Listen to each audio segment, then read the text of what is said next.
Is four-time Member of Parliament Shashi Tharoor set to leave the Congress party? While he has not officially reacted to the rumors are persistent, and amid very serious reports of a rift in the Congress, Tharoor has shared a new selfie of him with Union Minister Piyush Goyal. I'm Barkha Dutt. You're with the Mojo story. What's going on with Shashi Tharoor? Easily one of the most erudite faces of the Congress and also a successful Lok Sabha member of parliament, winning his seat for 4 terms. Shashi Tharoor has reportedly told Rahul Gandhi that if he's not given a specified and bigger role, he can consider other options. In comments made to an Indian Express podcast, Shashi Tharoor elaborated on what some of those other options might look like. But so far, he has not named another political party. There are rumors about whether he may join a party like the Trinamool Congress or maybe even the BJP, notwithstanding his ideological criticism and opposition to the BJP. In fact, two sets of comments that seem to have got Tharoor into trouble with his own party in Kerala is a newspaper column where he admired and appreciated Kerala's economic progress. His party colleagues saw that as praise for the LDF government in Kerala. And then on Prime Minister Modi's trip to the United States of America and his meeting with Donald Trump, Tharoor made what some party members have called comments that were too flattering of the Prime Minister. Shashi Tharoor, in a pointed series of tweets, not once but several times, has spoken about how some comments must go beyond partisan party politics. He has been a fierce critic of the BJP, but has also, in his capacity as chairman of the parliamentary panel on foreign affairs, often taken positions simply as an Indian. And that seemed to be the point he was doubling and tripling down on when he shared a selfie of himself with Union Minister Piyush Goyal and a leading British government official. Now, Shashi Tharoor's possible exit has caused great consternation among those who both support the BJP, but also among those who oppose the BJP, but also are very, very critical of the Congress party. Joining me now is well-known author, journalist, and essayist Kapil Komireddi. Mr. Komireddi is known to be a fierce critic of the Modi government, but also, I would say, an equal opportunity offender when it comes to the Gandhi family and the Congress party. And I want to welcome you, Kapil, to the program and ask you straight up. I know you have spent some time with Shashi Tharoor. You know him reasonably well. I think we all see him as a man of erudition and as well as an extremely successful member of parliament, winning 4 terms. When you see what's happening with him and the Congress party, what is the first thing that actually goes through your mind? The attempt to paint him as an out-of-touch elitist is completely at odds, not only with the person he is, but with the graph of his career. Consider Barkha when he left the United Nations as the second in command, having very nearly succeeded Kofi Annan. He had many opportunities. He was on the speaker's circuit where the fees range from $50,000 to $150,000. I know the agent he was working through, and that's roughly what speakers get paid. And he got several offers to become the chancellor of a university, head of think tank, and he spurned all of that. And he went into the private sector to work hard and make money. And then he left that, and he had offers to enter the Rajya Sabha from various political parties. He said no to that and entered the fray and contested in the heat and dust of Thiruvananthapuram. I mention that only because for a man who's deemed to be out of touch, that is a remarkable thing to do, to seek votes of people. And he won the second time, and he won a third time, and now recently he won a 4th term. So this idea that somehow he's out of touch is coming from people who've never won an election in their lifetime, people whose sole claim, the reason they enjoy power and status in Delhi is because they've parasitically attached themselves to the dynasty that controls the Congress party. And the prince, the heirling of the Congress party himself, lost an election. And, Shashi Tharoor hasn't lost an election. So first of all, that idea that he is somehow alien to Indian politics is not only ludicrous, it is contradicted by the facts, by the very recent history and the history of the past 2 decades. And his engagement with India is very, very deep. He's engaged with India on an intellectual level. And I've met many, many young people who have found great inspiration in Shashi Tharoor. And they're not your urban English-speaking kids who go to, the new universities across India. They are from different backgrounds, a variety of backgrounds. And he's also somebody, I think people who know him might see that he's not a snob. He's somebody who, I think, to a fault, to almost to a self-wounding degree, will speak what's in his mind. So he doesn't have that ability to disguise himself, disguise his remarks, and that might be his flaw.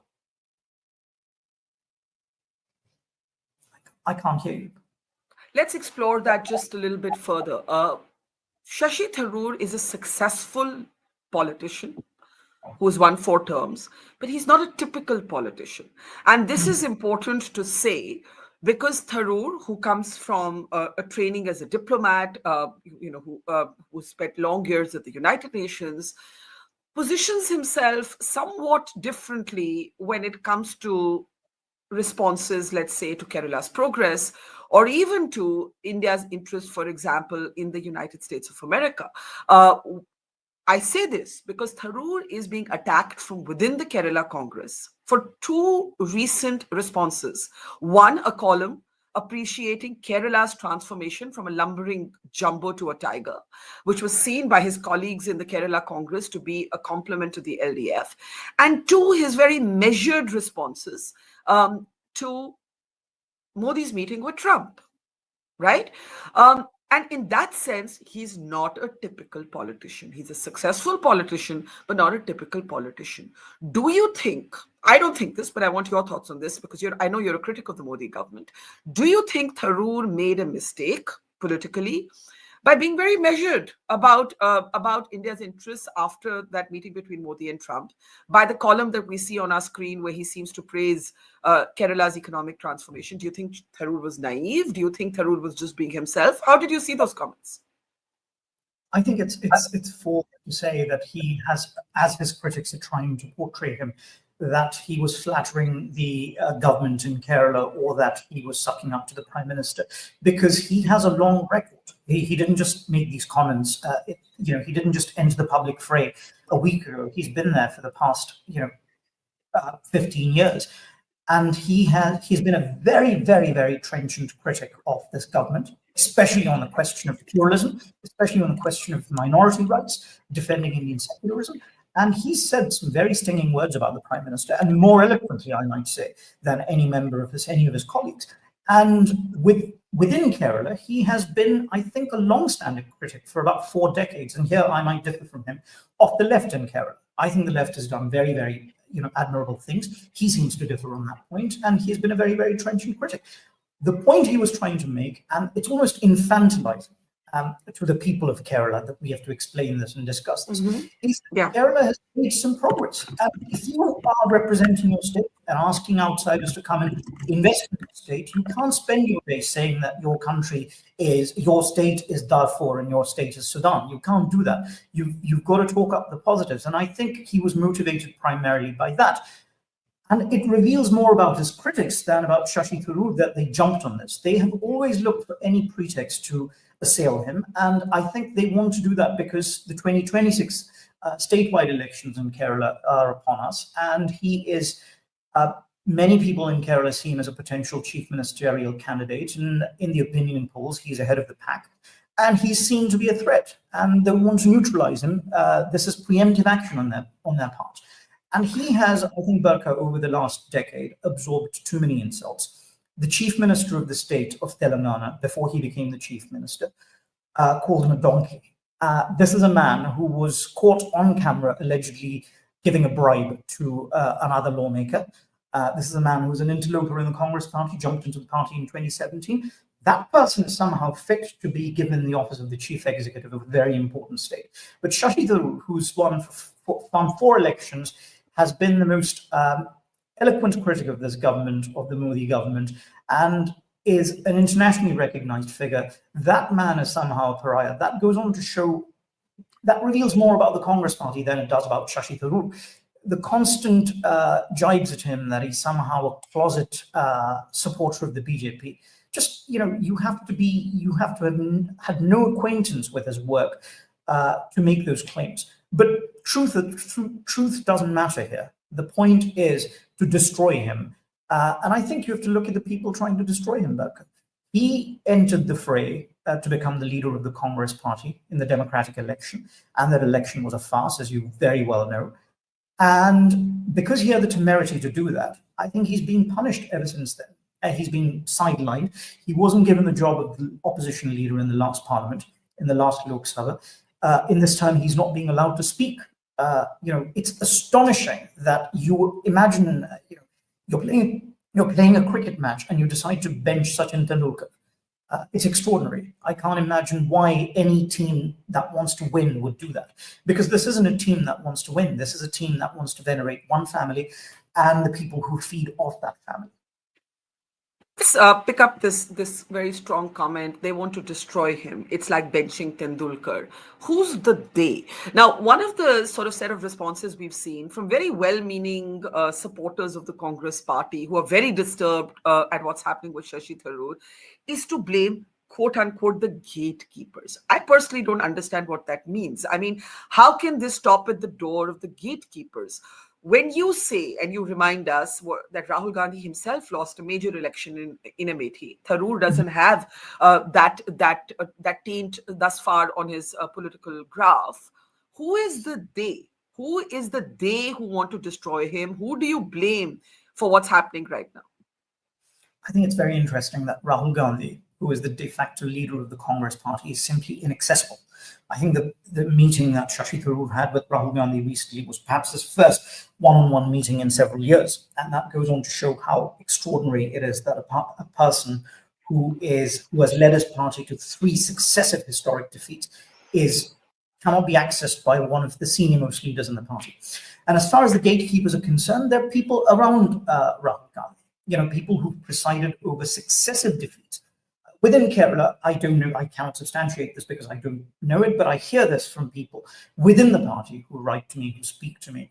KC Venugopal is seen to be someone who's a gatekeeper. This is a man who should be in the record books. He's presided over something like 80 electoral defeats for Congress party, which means his career is just going up and up. In any other organization where merit is the basis, he'd be out.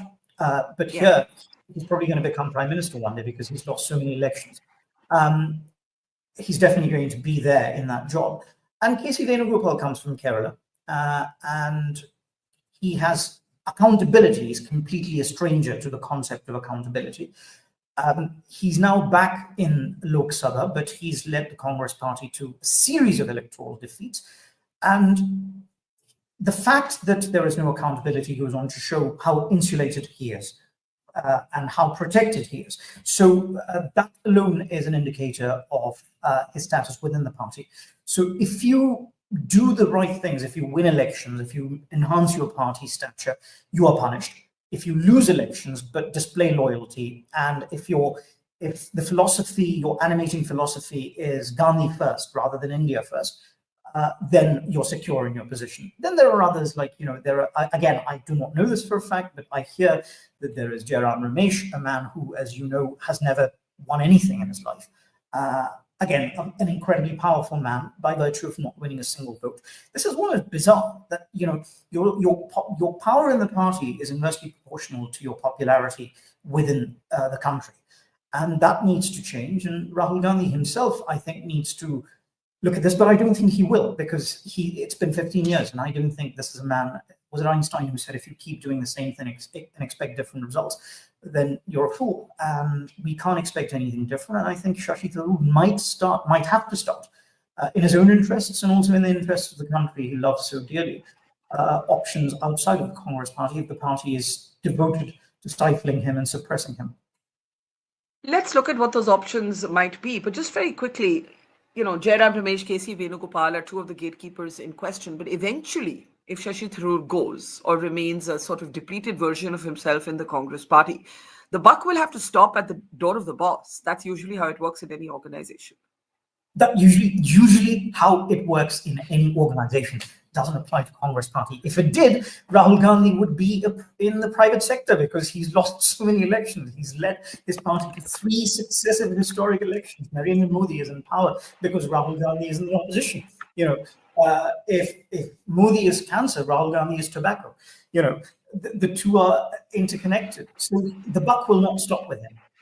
If Congress loses an election, do you notice that there's always talk about introspection? When Congress wins, it's all because of Rahul Gandhi. This is not a political party. This is like, the Baath party. The boss is right at all times.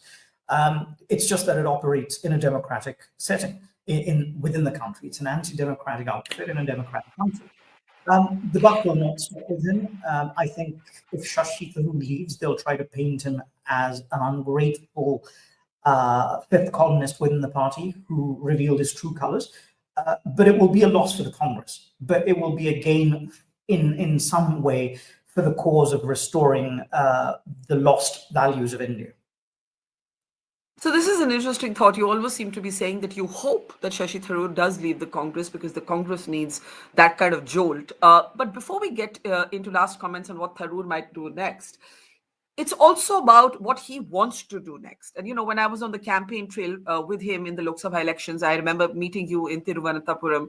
I asked him, is the next aspiration for you to be basically the Chief Minister of Kerala? I want to just play out that clip and I'll come right back to you. Take a look.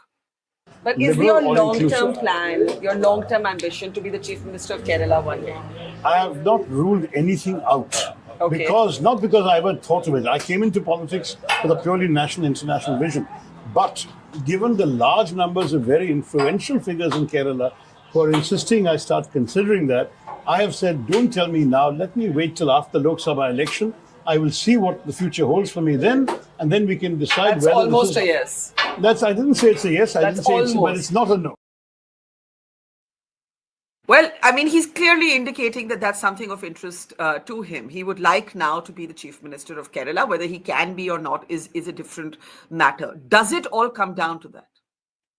See, that answer to your question, very probing question, is so similar to the question I asked him when I just come out of college, and this was, I think, before in 2009 or sometime, or 2008, and I asked him, are you going to enter politics? I ran into him at some reception, and he said to me, I haven't made up my mind. I haven't ruled anything out. And my friends who were present there said, this is such a stupid question because this man's going to be eaten up alive. He's not going to work in Indian politics. And I thought they were underestimating him. And I think the fault of so many people around Shashi Tharoor is that they underestimate him. They don't actually look at the hard work that goes into it. They look at the package. They see him giving his speeches. They see the intelligent quips, the books. They don't realize that behind all of that is a lot of labor. It takes enormous amount of work to have that output. And he's a man who is in his constituency every weekend, most of the week if possible. He's a man who's constantly engaged with his constituents, who wants to bring investment into his state. I think he's extremely well connected with the people. Leaving the Congress party might deprive him. That is the one thing I feel, that is the one con in this, will deprive him of a national platform. And this is a figure we need on the national stage because we have a national crisis. But I think if the remedy to the crisis of Modi is going to come from the states rather than from the union level, then, it's better that we have powerful leaders in states across India. And in that regard, I think Shashi Tharoor would make an outstanding Chief Minister of Kerala because his experience is at the chief executive level. He managed a vast bureaucracy, one of the largest, perhaps the largest in the world. And he did that very, very well. I met people there. I travel a lot in Europe, and there were people in Ukraine when I went there. People remember him. The only other person, apart from the Prime Minister, they know, even after all these years, is Shashi Tharoor. And I was in DC, and somebody a veteran of the State Department asked me, what is Shashi Tharoor doing? Do you see him as a future Prime Minister? Why is a man like him being held back? There are people all around the world who recognize him instantly. Even in the Caucasus, in tiny countries, people who've been around from the Soviet times will remember him and they remember the work he did in negotiating peace in Yugoslavia. Rahul Gandhi, nobody in the Congress party has handled brief half as complex, quarter as complex as that. And I think to underestimate him is a folly, is wrong. I think Shashi Tharoor has an amazing ability to surprise his critics. And I think he will again do that. If he's determined to do it, I think he can do it. But his big problem is he's part of a political party that is stabbing him in the back. He's like Caesar being stabbed in the back. And if he can come out of this and forge together a coalition or put together something that can make it happen, then that would be a great thing for India, for Kerala, but also for India. Let me ask you this. Do you think in the end Shashi Tharoor is being punished for running for the post of Congress president? An election that he lost, but it will be remembered that he dared to contest. Now, to answer that question, look at the examples of the people who are rewarded. The people who didn't run, people who fought in elections. I gave you examples. People whose entire curriculum vitae consists of, stomach-churning praise for the Gandhi family. The chief minister of Telangana, for instance, who comes into the Congress party and suddenly is a devotee of the Gandhi family. Jairam Ramesh.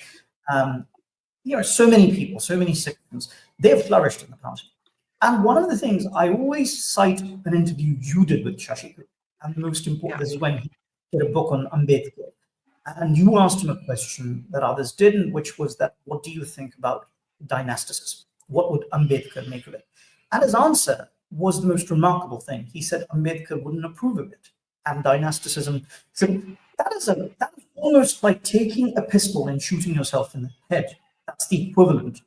And Shashi Tharoor did that because he was being honest. His fidelity was to Ambedkar and to his work. And he gave you an honest answer, which no other politician in India would do. And as a voter, I think I have higher expectations. We're all in the gutters, but some of us are looking at the stars, as Goyal said. We should expect a better grade of politician, and I want that from my politician. And he spoke frankly and honestly, and he talked about reviving the Congress party from the grassroots level, giving authority to ordinary people rather than top-down directives and decrees. And that is an existential threat to a system that is run by the ukase of the ruling family. So, of course, he's being punished. And he's being punished for one reason, because he's good. Finally, the problem for Shashi is not a lot of effective options. If he doesn't join the BJP, of which he has remained a trenchant critic, if he joins a party like the Trinamool Congress, which has no presence in Kerala, which is where Shashi's politics have to unfold either in Kerala or on the national stage, right? There's no third option for him. He's not going to go to Bengal. He's not going to become a Rajya Sabha member of parliament after being a 4-term Lok Sabha member of parliament. The lack of good alternatives is probably why the Congress is able to take him for granted, because they can see that he doesn't have a lot of options. What do you think Tharoor's options might be, realistically speaking, at this point? Yeah, it's, the analogy of a partner who's mistreated because the partner doesn't have many options, and that is the tragedy of India right now, that there aren't many political outfits that are pan-national that can take on this juggernaut at the union, and Congress, which has this, national legacy, is just in the hands of his family. So he doesn't have many options, that's true. But because he doesn't have many options, they mustn't take him for granted. Because when you push someone to the breaking point, he might just realize that, fine, I might not have the platform that I will have in this party, but if the platform is withheld from me, if I'm barred from using the platform, then what's the point of being in this political party? It's like being a member of a club that you can never enter. So what's the point of it? So he might then choose to go somewhere else and do the best within the worst circumstances, So in that way, I think I've seen certain people. I saw an author who joined another journalist who joined the Trinamool Congress party, and their job is to just praise the leader, which is not what I can't imagine Shashi Tharoor doing that, and that's not what it should be. He shouldn't leave one cult to join another. But if you have to make the best of the worst situation. And that's what he might choose to do. Again, I can't speak for him. This is pure speculation. Yeah. But he can, I've seen people come out of the ashes. Jonathan Reynolds had nothing, and he fought. And, he can give a masterclass to Rahul Gandhi on how to be an effective opposition leader. And he founded a party that people assume that he can't do that. I think they underestimate him. He's made of sterner stuff. Finally, what does this crisis say about the Congress party? I'm not even sure they're acknowledging it as a crisis. No, Congress party is oscillating between catastrophe and calamity. It's the beast that is always dying but never quite dies, and it's being kept alive by the very thing that is killing it. Right, the Gandhi family is keeping it alive, but at the same time killing it. So the Congress party it is eminently possible that when people run out of all options, this is exactly what, it's like, a crass example is somebody who says that, I'll keep trying this, and someday I'll succeed. And Congress might just think that one day, when Rahul Gandhi is in his 70s, people might just run out of options and say, all right, we'll vote for the Congress party. But I think that is a terrible attitude for a political party to have. And Congress party talks of principle. It says that it's a principled political party. All of its claims are belied by its own reality. It claims to be a champion of democracy. It's an anti-democratic dictatorial outfit in which a small oligarchy runs everything. And it doesn't exist to win elections. It's consistently lost elections. It treated the 99 seats it won as though it was an historic victory, and then proceeded to win every major state election immediately after that. And I think Modi was able to regenerate himself primarily because the opposition was led by the Congress party. And eventually, I think there is, in a way, in the long run, this might even be good because we might get an organic pan-national political party that eclipses and takes over the Congress party. Remember, Congress is an outfit that's over a century old, that's more than a century old. So it will take a long time for such an outfit to emerge. But in the long run, I think that might be good for India. So Congress is dying. And we must, everyone who loves India must hope that it happens sooner rather than later. You think it'll be good for India if Congress dies? Yogendra Yadav used to say this once, and then he became, someone who had renewed hopes of Rahul Gandhi. Yes, I see people who constantly go back to him and say that, oh, today he's, look at religions, the world-leading religions. It took less time for Muhammad to found Islam. It took less time for Siddhartha to attain enlightenment than it's taken Rahul Gandhi to attain political maturity. It's not going to happen. And if you refuse to accept history and just hold on to this belief, then you shouldn't be in the business of politics. You should be in the business of, you should be a spiritual salesman. And it hasn't happened so far. And the cost is India is paying the cost of the absence of an opposition. India's tragedy is not, as I keep saying, the presence of a strong man. It is the absence of an effective opposition. No politician, a very great European politician for whom I advised, I wrote speeches for, that person said to me, always remember, no politician is invincible. There is no politician who's invincible. And the corollary of that is that the power of a politician in power, the authority of a politician in power, is proportionate to the lack of authority of the person in the opposition. It's just when David Cameron comes that Labour starts fading, right? So you need someone in Congress party or an opposition. And I think if Shashi Tharoor has the vision, if he can start something, it might inspire others. Again, the fatalism of India, Rahul Gandhi keeps saying that when he's questioned, when he's challenged about his own role in the Congress party as a dynasty, he says this is what India is, all parties are run by families. That's fatalistic, that's not true. If that was the attitude of Mahatma Gandhi and Nehru, they would have said, this is how things are. India's always been ruled by princes and kings. We don't need to be a democracy. Let's always accept our fate and move forward. They didn't say that. Yeah. And congresspersons who say that this is how India is, let's move forward, then they shouldn't be in the business of giving us hope. They are not giving us hope. They're asking us to accept the way things are. And that's not what a politician who talks about hope should do. So they are asking us to reconcile ourselves to feudalism, right? That is the ground rule. We all accept feudalism. And then we talk to each other, we lie to each other about lofty ideas such as democracy and liberty and freedom. Yeah. So if we want to change India, then this party, which is really responsible for lofting Modi into power, which is really responsible for so many things that have gone wrong, the first assaults on the constitution, this party needs to become extinct. And all those people who act as apologists for Rahul Gandhi, they deserve nothing but contempt. They are truly, in my eyes, that contemptible. They have no credibility that when they attack the prime minister, because you cannot in the one breath attack the prime minister and in the next forge extenuations for the family that has presided over so much horror in this country. This family is not an embodiment of decency. And if you really believe in Congress, then you should back the old Congress without the Gandhis, then you should back Shashi Tharoor. He is the last champion of the vision of the founders of India within the Congress party. Strong words there, Kapil. And also, I should reinforce that Kapil Komireddi is a very, very trenchant critic of the BJP and the Modi government. He doesn't speak here as a BJP supporter, and therefore, his words of criticism for the Congress party have a different heft because he's not coming from the perspective of being a supporter of the other side.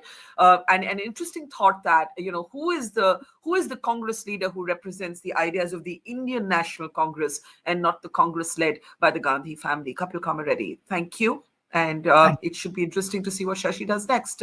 Hoping to reconnect once we know more on that score. Thank you and take care. Bye. Thank you. Bye-bye. It's great to see you here. Thank you for watching our work. If you haven't subscribed yet, don't forget to click the bell icon and subscribe to Mojo Story and support independent, robust journalism.